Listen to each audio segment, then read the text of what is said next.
वादळी पावसात विजेच्या धक्क्याने गाभण म्हैस ठार, सांबरवाडीतील शेतकऱ्यावर आर्थिक संकट.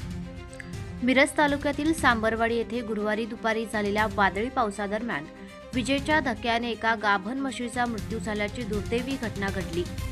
या घटनेत गरीब शेतकरी तानाजी गणपती यादव यांची अंदाजे 1 लाख रुपये किमतीची गाभण म्हैस जागीच ठार झाल्याने त्यांच्या कुटुंबावर मोठे आर्थिक संकट कोसळले आहे. याबाबत मिळालेल्या माहितीनुसार गुरुवारी दुपारी सुमारे 4 वाजण्याच्या सुमारास सांबरवाडी परिसरात अचानक वादळी पावसाला सुरुवात झाली. पावसासोबत आकाशात ढगांचा गडगडाट आणि विजांचा प्रचंड कडकडाट सुरू होता. याच दरम्यान सांबरवाडी येथील कुमठे रस्त्यालगत असलेल्या यादव मळ्यातील तानाजी गणपती यादव यांच्या घरासमोर बांधलेल्या गाभण म्हशीवर विजेचा तीव्र धक्का बसला. विजेच्या कडकडाटामुळे झालेल्या या दुर्घटनेत म्हैस जागीच मृत्युमुखी पडली. घटनेची माहिती मिळताच महसूल विभागातील कर्मचारी मिथुन झेंडे यांना कळविण्यात आले. त्यांनी तातडीने घटनास्थळी भेट देऊन परिस्थितीची पाहणी केली, तसेच पंचनामा करण्याची प्रक्रिया सुरू केली. त्याचबरोबर पशुवैद्यकीय विभागालाही घटनेची माहिती देण्यात आली.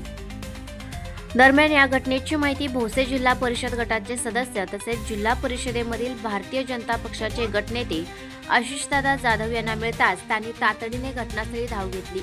त्यांनी पशुवैद्यकीय अधिकाऱ्यांना सोबत घेऊन प्रत्यक्ष पाहणी केली आणि पंचनामा प्रक्रिया पूर्ण करण्यासाठी आवश्यक त्या सूचना दिल्या. यावेळी त्यांनी पीडित शेतकरी तानाजी यादव यांच्या कुटुंबियांची भेट घेऊन त्यांचे सांत्वन केले. तसेच शासनाकडून मिळणारी सर्व मदत तातडीने मिळवून देण्यासाठी प्रयत्न केले जातील अशी ग्वाही दिली. याशिवाय सामाजिक स्तरावरूनही मदतीचा हातभार लावण्याचे आवाहन करून कुटुंबाला धीर दिला. या दुर्घटनेमुळे तानाजी गणपती यादव यांच्या कुटुंबाचे मोठे आर्थिक नुकसान झाले असून त्यांच्या उपजीविकेवर परिणाम होण्याची शक्यता व्यक्त होत आहे.